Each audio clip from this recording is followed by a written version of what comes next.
welcome to Big Bore Knife and Gear. Today on the channel we have a little beauty from K-Bar. This is the K-Bar Space Force folder.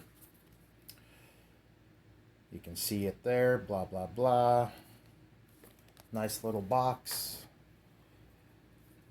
Here's the knife. When I first got this in hand, I wasn't quite sure how I was going to feel about it just because of the color and, you know, it's a little lockback, but I got to tell you, this thing is pretty fantastic. Action on it's really good. You can reverse flick it, thumb flick it. Just a sweet little blade. Got this gorgeous Tonto blade on it. This very, very ergonomic shaped handle. It is absolutely spectacular in hand. This is a tip up right or left hand carry. And if you notice here, even though the pocket clip that comes with it isn't very deep carry, I haven't tried swapping one out, but this looks like a standard 3-screw Benchmade. So if that's the case, there's a ton of choices for clips that you can get aftermarket for this, which is fantastic. Digging the blue. It's like this Tiffany, although on camera it's coming up more of a like a sky blue, but it's got more of that Tiffany blue color to it in person. As you can see here, the scales kind of swell in the middle, and it really gives you an excellent feel in hand. Really shocked by just how good this knife feels and functions. Love the beautiful matte gray finish on the blade, the lock bar, and the clip. This bubble textured FRN scales feel really good in hand. They give you a nice grip and texture. This does have nested steel liners, if you can see it in there. Focus, baby.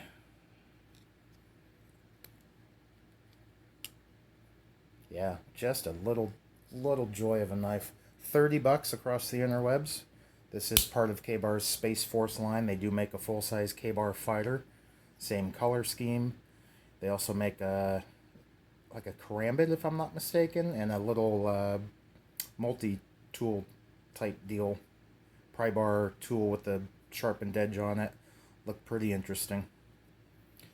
Billboarding. There you see it, K-Bar U.S.S.F. Model number and where it was made, Taiwan. The black hardware looks really good with the blue scales. Yeah, fantastic little knife. This one does belong to my buddy Rusty. I did cut a little bit of things with this. Some nylon rope and paracord, a couple of boxes. The finish has held up very well. No markings as of yet. It's not my knife, so I try to be somewhat gentle with it. Let's get some specs on this guy. We're going to have an overall length of 1, 2, 3, 4, 5, 6, 7, just over 7.5 inches. We're going to have a blade length of 3.5 inches with about 3 1/4 inches of cutting edge. If you guys are familiar with the K-Bar Dozier, this is very similar. It's actually longer than the Dozier, overall length and in blade length. Weighs more than the Dozier, and it's thicker in the handle than the Dozier, but still very similar to the Dozier. And again, the ergos on this are just great. You can choke up on it a little bit, no finger toil, but there's enough room there. You can actually lock down on it pretty good, pretty secure. Let's get a weight on this guy.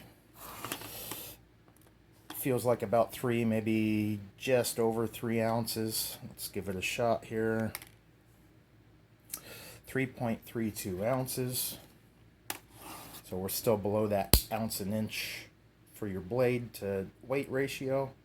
If that matters to you guys, it does not matter to me. Ample access for the lock. Listen to that spring on that lock. The tension. Yeah. Did a good job. Super snappy. Man, this thing is awesome. $30. $30 friggin' dollars. I mean, you just can't go wrong with that.